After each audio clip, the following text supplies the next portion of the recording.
অহংকার করে অন্য দলকে যেন তুচ্ছতা ছিলেন না। অরাজনৈতিক ভাষায় আমরা যেন কথা বলি। যদি এগুলো আমরা পরিহার করতে না পারি তাহলে বুঝতে হবে যারা পারবেন না, ফ্যাসিবাদের রূপ তাদের মধ্যে নতুন করে বাসা বেঁধেছে। আমরা আশা করি আমরা এগুলো করবো না, কেউ এগুলো করবে না, বরঞ্চ রাজনৈতিক সুষ্ঠুতা রক্ষা করবে। জাতীয় ঐক্যে বিস্তৃতটা আমরা সবাই মিলে একসাথে তৈরি করবো ইনশাআল্লাহ।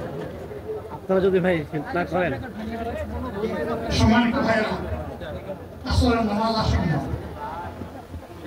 অনেক বক্তা ছিলেন, তাদেরকে আমরা দিতে পারি না, আমরা দুঃখিত। এই জন্য আমার লম্বা কথা বলার সুযোগ নেই। যারা এখানে কথা বলেছেন তারা আমার মনের কথাগুলো তুলে ধরছে। আমি শুধু বলতে চাই আগামীর বাংলাদেশটা কেমন হবে। আমি বলি আরেকটা লড়াই হবে ইনশাআল্লাহ। একটা লড়াই হয়েছে ফ্যাসিবাদের বিরুদ্ধে, আরেকটা লড়াই হবে দুর্নীতির বিরুদ্ধে ইনশাআল্লাহ। এই দুর্নীতির মূল উৎপাদন করার জন্য যা দরকার আমরা তারুণ্য এবং যৌবনের শক্তিকে একত্রিত করে সেই লড়াইয়েও ইনশাআল্লাহ বিজয় লাভ করব। ভাই ভাই ভাই এটা কেমন কথা ভাই? প্রিয় ভাইরা, জামাত ইসলামী যে দুর্নীতিমুক্ত সমাজ গড়বে তার প্রমাণ কি? তার প্রথম প্রমাণ হচ্ছে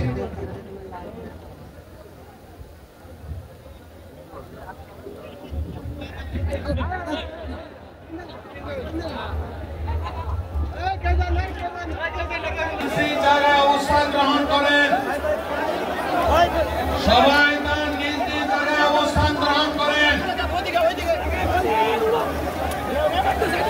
আপনারা নিজ নিজ জায়গায় থাকুন, প্রয়োজনীয় দিক নির্দেশনা দেওয়া হবে।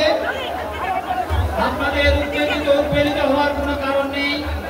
মহান রব্বুল আলামিনের একান্ত মেহেরবানিতে আমাদের প্রোগ্রাম আলহামদুলিল্লাহ, শুকরান।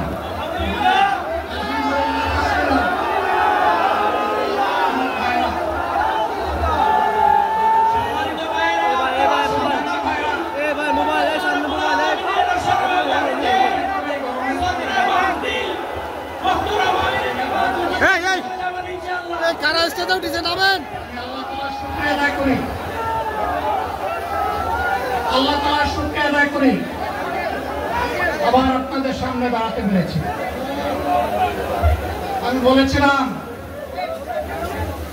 দুর্নীতিমুক্ত বাংলাদেশ ইনশাআল্লাহ সবাইকে নিয়ে আমরা গড়ব। আমরা কথা দিচ্ছি বাংলাদেশ জামাত ইসলামী যদি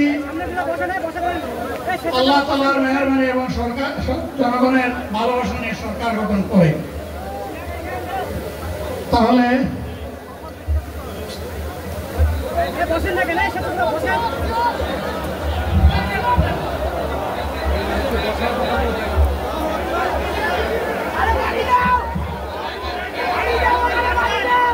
মাথায় পানি দিতে